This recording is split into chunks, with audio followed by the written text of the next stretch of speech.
Don't let your realtor know you're desperate. In this video, we're going to be talking about what not to tell your realtor when you are selling your house. Sounds weird, right? Well, if you're here, you're probably feeling the weight of your mortgage. Maybe those monthly payments are becoming too much and selling your house feels like it's the only way out. You've got enough on your plate.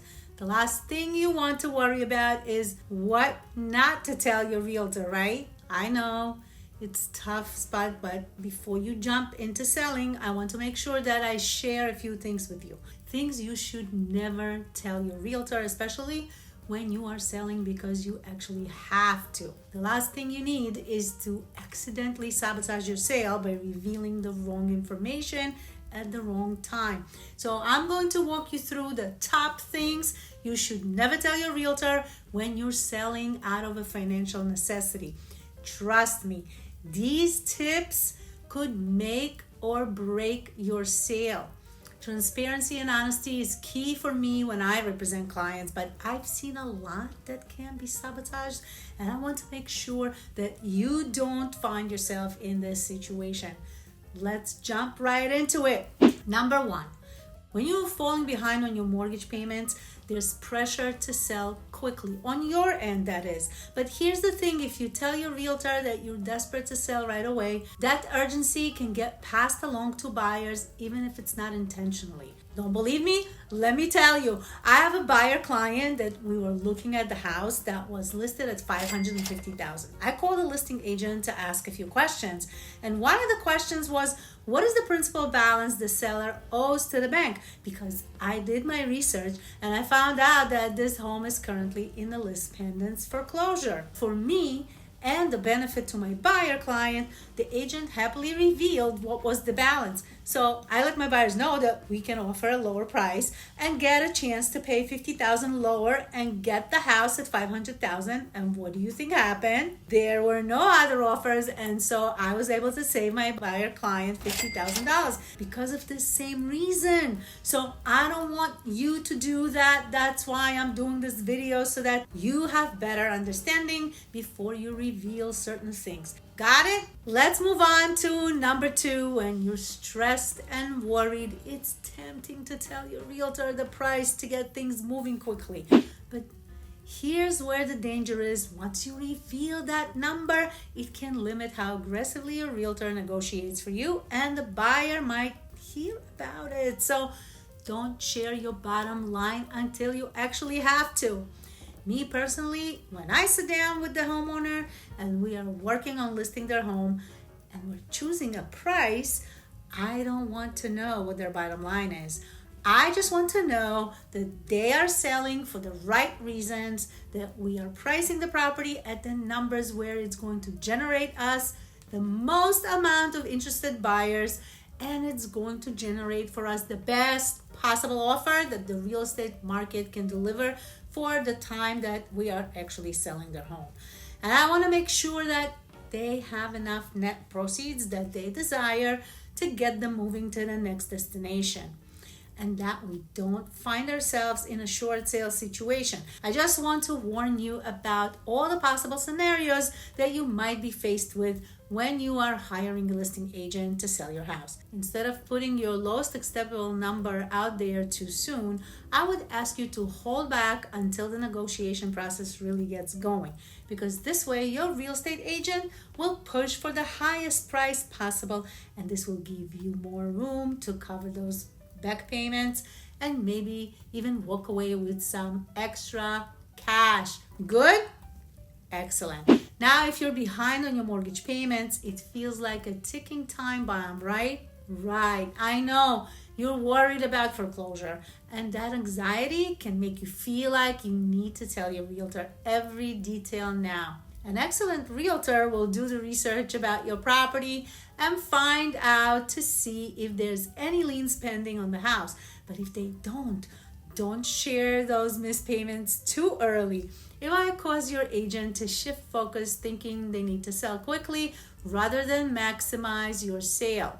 Look, if this is me sitting with you talking about the sale of your house, and if we don't establish a relationship where there's trust, I'm not going to be the right agent for you. Because if you withhold information from me, I will do my research and find everything out that I need to find out ahead of the time.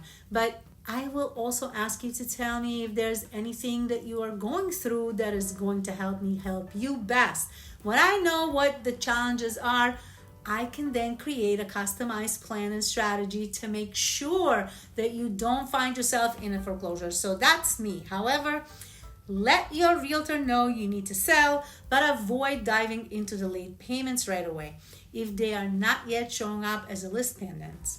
You want your agent to focus on getting you the most money, not just getting the house off the market fast. So I would say focus on setting up a timeline versus setting up a bottom line. Let's move on to number 4, because this one, you have to be really careful about promising repairs you cannot afford. Be careful about making any promises, because whatever we put in the listing, we need to deliver. So if you are in financial distress, chances are that you don't have extra cash to put into big repairs. But sometimes homeowners get into this idea that fixing things like roof or plumbing or even cosmetic changes will help the sale of the house, and many times you simply just can't afford it. This can lead to complications down the line when those repairs don't happen. Be careful about promising anything. When my clients are talking to me about making some repairs or improvements, we sit down and discuss, what exactly do you want to do? Why do you feel that you want to make those improvements? Or why do you feel you may want to make those repairs? What is the ROI going to be on the investment? Is the real estate market showing signs that it is steady and will continue to move upward? Or is the real estate market showing signs that it might be taking a dip, and this will be risky if we spend more time on repairs? So it's important to evaluate everything before making a decision. But if you do decide to do repairs or the improvements, and if it makes sense, I recommend that you do it before listing the house for sale, not during and not after. At the end of the day, when we get a buyer, they will do a home inspection, and this home inspection might reveal some serious issues that it's best to just think about offering a credit instead of spending money that you don't have to. Be realistic about what you can and can't fix, but don't overpromise. It's best to be upfront and adjust the price accordingly. That makes the most sense. Sorry if you're just trying to get out from under the burden of missed mortgage payments. The goal is really to keep as much control over the sale as possible. You always want to have more leverage than you think, even when you're behind on payments. But the key is playing your cards right, and that means being smart about what you share with your realtor and when you share it. So we spoke about don't reveal bottom line, so don't broadcast your financial struggles up front, and only promise repairs that you can afford if that makes sense. Otherwise, let's move on to number 5, and that is timing is everything. You must know when to share the full picture with your realtor.